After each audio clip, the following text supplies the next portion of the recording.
Hi, this is Alex from phpacademy.org, back with another video for the new Boston.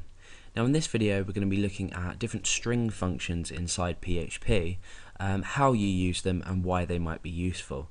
So we're going to go through a few string functions in this video, the parts of this video, and we're just going to use an example string along the way.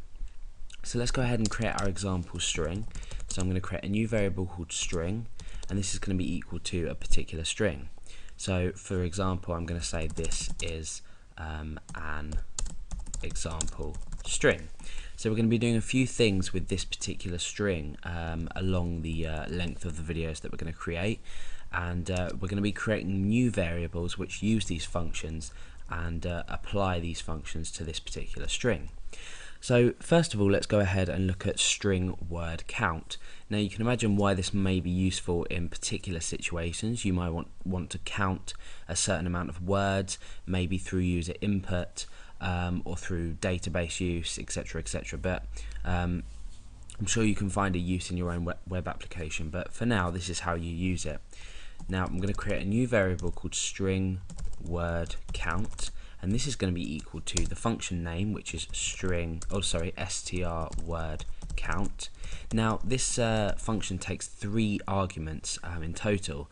Only one of them is required, and the one that is required is the actual string itself. So I'm just referencing this variable here, which is equal to this string here. So let's go down here and echo this out, and then we'll talk about the different arguments we can give this function to perhaps make it more useful to us. Okay, so let's go ahead to our browser and refresh the page and see what we have. Okay, so we get a value of 5 returned when we echo out the result of this function. So you can see that we've got 1, 2, 3, 4, 5 words. The full stop doesn't count, that's not included in our list of words. We can specify things that we want to class as words, maybe symbols later on, but for now this is how many words are in the string. Now let's go ahead and look at an argument we can give this. So we can give this the second argument as 0, 1 or 2. So I'll go through each one and explain which one which is which. So 0 is what we've already seen. This just returns an integer value, as we've already seen, with the amount of words in there, with no other arguments specified.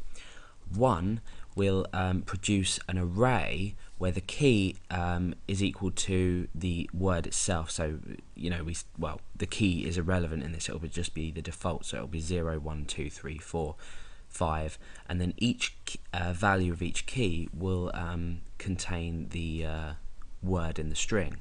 So what we're actually doing is we're creating an array, and we're almost splitting this up. So let's go ahead and try and echo this out, and you'll see that we'll just get a value here of array. This is because it's now stored as an array after we've given this argument. So what we can do, just to be quick, is we can use this print r here and enclose the word count in this, and this will display all the elements of an array.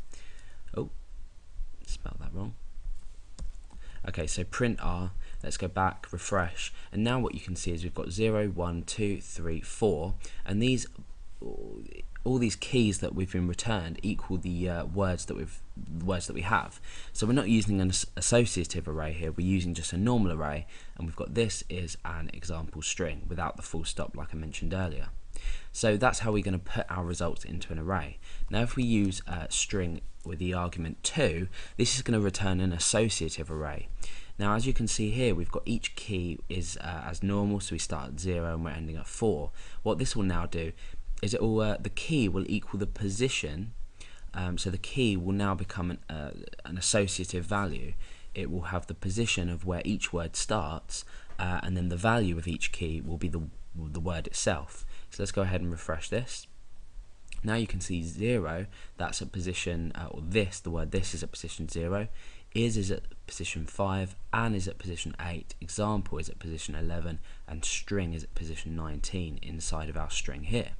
So they're the three different arguments you can give in this, or the 3 different values rather you can give in this argument. There is a last, let's just change this back to, we'll leave that at 1. The third argument that we can give is a list of words that we want to include as words. So by default, a full stop will not be included as a word. So because this is part of string here, what we could do is come in here and specify a full stop, for example, inside our single quotation marks. So we're specifying the full stop is part of a word. So now what's going to happen is, let's say we return, we'll return 1, and we refresh. You can see that we're still giving back an associative array, even though, well, let's put that at 0, for example, and we'll just echo out this. What you can see that's happened is we've still got 5 words, but if we then go back and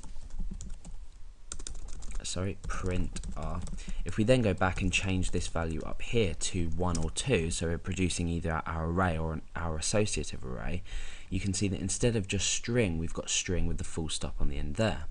So now let's go ahead and separate this full stop from the word string and refresh, and you can see it's given us 6 different words.